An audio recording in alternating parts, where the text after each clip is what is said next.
Kita intro dulu.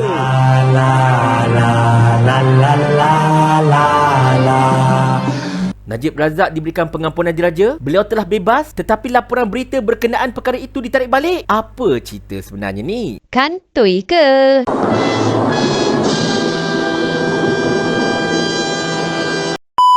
Assalamualaikum warahmatullahi. Semalam 30 hari bulan Januari 2024, kecohlah Satu Malaya dengan berita mantan Perdana Menteri Najib Razak dikatakan telah mendapat pengampunan diraja dan telah bebas.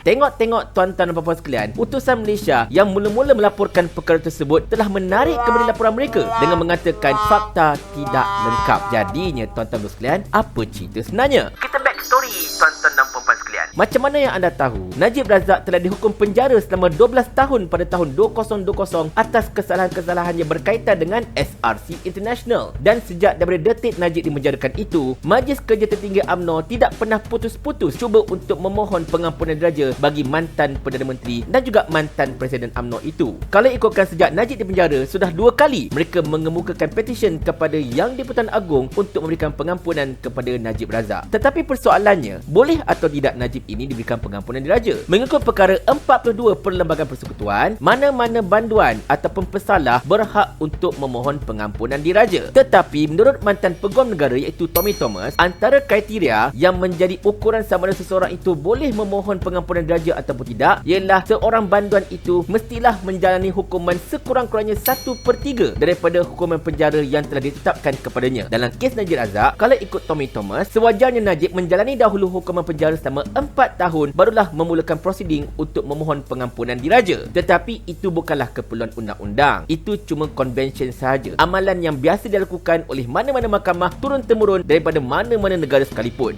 Undang-undang dalam negeri kadang yang disini itu semua boleh padam. Berbalik pada kisah Najib Razak bebas, betul ataupun tidak beliau ini dah bebas? Seperti mana yang mungkin anda tahu, pada 29 hari bulan Januari, Lembaga Pengampunan telah bersidang dan antara perkara yang menjadi subjek perbincangan ialah pengampunan diraja terhadap Najib Razak. Dan dikatakan dalam persidangan tersebut, Najib telah diberikan pengampunan diraja. Tetapi for some reason, benda itu mungkin terbocor kepada media dan utusan Malaysia laju je lah tangkap berita tu. Terus melaporkan Najib telah diberikan pengampunan diraja. Tengok, mungkin selepas mendapat teguran ataupun mendapat amaran ke apa-apa ke, wallahualam bisawab, utusan telah bertindak menarik kembali laporan berita tersebut dengan menyatakan kesilapan fakta menyebabkan mereka melaporkan perkara yang tidak sahih. Jadinya tuan-tuan sekalian, apa cerita sebenarnya? Ketika ditanyakan oleh wartawan, Menteri Wilayah Persekutuan iaitu Dr. Zaliha telah memaklumkan memang terdapat mesyuarat lembaga pengampunan pada 29 hari bulan dan memang beliau terlibat. Tetapi beliau mengatakan apa sahaja keputusan berkenaan dengan Najib Razak kena tunggu kenyataan rasmi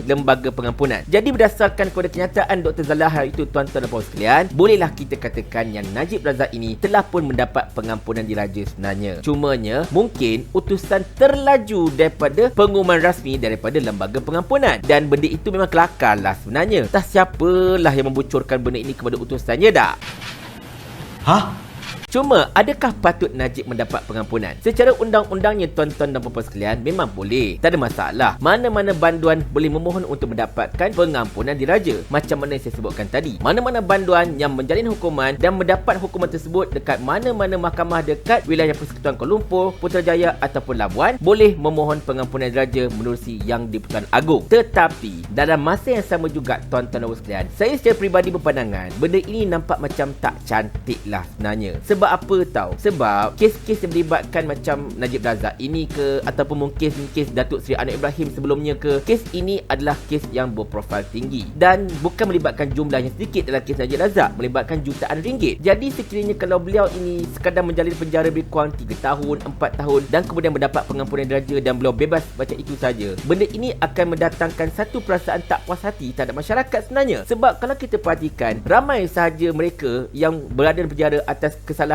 yang jauh lebih kecil. Mungkin sekadar mencuri duit dalam RM200, RM300, tetapi di penjara sampai 2 tahun dan sebagainya. Tetapi majoriti daripada mereka ini tidak mendapat pengampunan diraja dan mereka tak dapat keluar dari penjara. Mereka kena habiskan penjara tersebut atau mungkin dikeluarkan sedikit awal atas alasan berkelakuan baik. Tetapi macam politician-politician jerung-jerung seperti ini, seperti Najib, Anwar dan sebagainya, mereka ini seolah-olah macam dapat satu layanan istimewa. Boleh keluar daripada penjara, boleh dapat pengampunan hanya dengan memohon pengampunan diraja. Itu sahaja. Ini tidak adil. Saya tidaklah hendak merendahkan atau memperlekehkan undang-undang. Cuma bagi saya, benda macam ni tak cantik dan membawa satu perkara yang tak begitu molek di mata rakyat sebenarnya. Kesalahan Najib Razak ini yang disabitkan bukan kesalahan yang kecil, tuan-tuan dan puan-puan sekalian. Dan macam saya katakan tadi, benda ini boleh membawa kepada satu imej yang tidak baik di mata masyarakat. Orang jerum boleh lepas tak ada masalah. Buat salah juta-juta sekalipun punya hukumannya, terus boleh dapat pengampunan diraja dan macam-macam lagi. Tetapi yang bilis-bilis, yang kecil-kecil, yang masuk penjara atas kesalahan yang tidaklah sebesar mana, payah nak mendapatkan pengampunan diraja dan pelbagai lagi. Kerajaan ni kerajaan kami, jadi ikut suka kami lah. Tetapi itulah, siapalah kita untuk mempersoalkan apa-apa, tuan-tuan dan puan sekalian. Kita ini hanyalah mentimun. Kita menggulik luka, kita digulik pun luka. Tetapi kalau anda tanya saya sama ada betul ataupun tidak Najib Razak ini sudah bebas, ya, saya yakin sangat-sangat sebenarnya Najib sudah mendapat pengampunan. Dan bagi saya lah berkemungkinannya, bukan tuduh, tetapi berkemungkinannya kebebasan Najib ini mungkin ada kaitan dengan langkah Dubai. Kalau anda nak tahu apa yang saya masukkan, anda boleh tonton video saya yang ni. Kat sini saya ada ceritakan sedikit apakah keterlibatan Najib dalam langkah Dubai ini. Tetapi saya nak tanya jugalah kepada anak-anak papa, terutamanya geng-geng Pakatan Harapan yang selama ini melaungkan anti Najib, yang selama ini melaungkan Najib itu penyakau dan sebagainya. Jikalau Najib Razak ini bebas, apa pula kata anda? Adakah anda akan terus mengatakan Najib ini penyakau, tak patut bebas dan sebagainya? Ataupun mungkin anda beramai-ramai menjilat ludah anda sendiri semata-mata kerana Najib kini bakal menjadi geng kepada Kerajaan Perpaduan Madani. Kepala bapak engkau.